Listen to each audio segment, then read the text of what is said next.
අයිබෝන මොටම 11 වෙනි එපිසෝඩ් එකත් එක්ක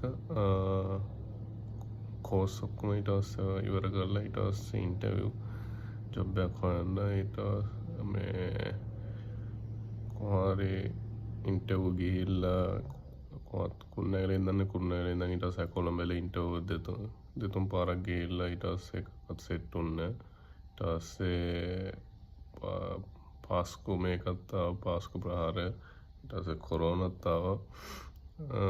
ඔහොම ඉද්දි ඊට පස්සේ අපේ ලොකු පුංචි රටේ ඉඳන් ආවා.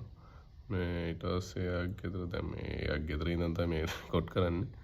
මේ යාගෙදර ඉඳන් තමයි ඊට පස්සේ ජොබ් වලට ඉන්ටර්විව් ජොබ් වලට දාලා අන්තිමට මේ ලොකු පුංචි පරණ ලැප්ටොප් එකක් ටොෂිබා ඒක මට දුන්නා. ඒ කීබෝඩ් වැඩ කරේ නෑ. ඒක හදාගන්න කියලා යුනිටි ප්ලාසා එකට ගියා. ඒකෙන් තමයි ෆස්ට් ජොබ් එක සෙට් වුනේ. එහෙම ඒ කඩවල් දෙක තුනකට ගිහිල්ලා ඊට පස්සේ එක් කඩේක ඊට පස්සේ නිකන් ඒ කීබෝඩ් එක මාරු කරනකොට මම අහුවා මේ ජොබ් වේකන්සි නැද්ද කියලා. තියෙනවා කිව්වා. CV එක දාන්න කිව්වා. ඒක දැම්මම ඊට පස්සේ හරි මේ එන්න කියලා. ඒකේ තමයි ෆස්ට් ජොබ් එක යුනිටි ප්ලාසා එකේ.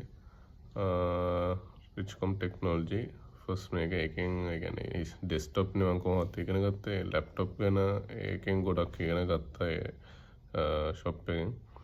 ඒ කියන්නේ SSD RAM තමයි අප්ග්‍රේඩ් කරේ. ඊට පස්සේ software ඊට පස්සේ hardware පැත්තට පොඩ keyboard display මාරු කරන්න ඒ ටික ගොඩක් දේවල් ඉගෙන ගත්තා. respect thank කරන්න ඕනේ මේ බොසාට. ඕකෙන් ඊට පස්සේ ලැප්ටොප් තමයි ගොඩක් මූව් වුණේ. එහෙම ගිහිල්ලා තමයි ඊට පස්සේ දැන් මේ ඒකෙන් ඊට පස්සේ අවුරුදු එකමාරක් විතර වැඩ කළා. ඊට පස්සේ තමයි දැන් ඉන්න තැනට එහෙම මං ආවේ.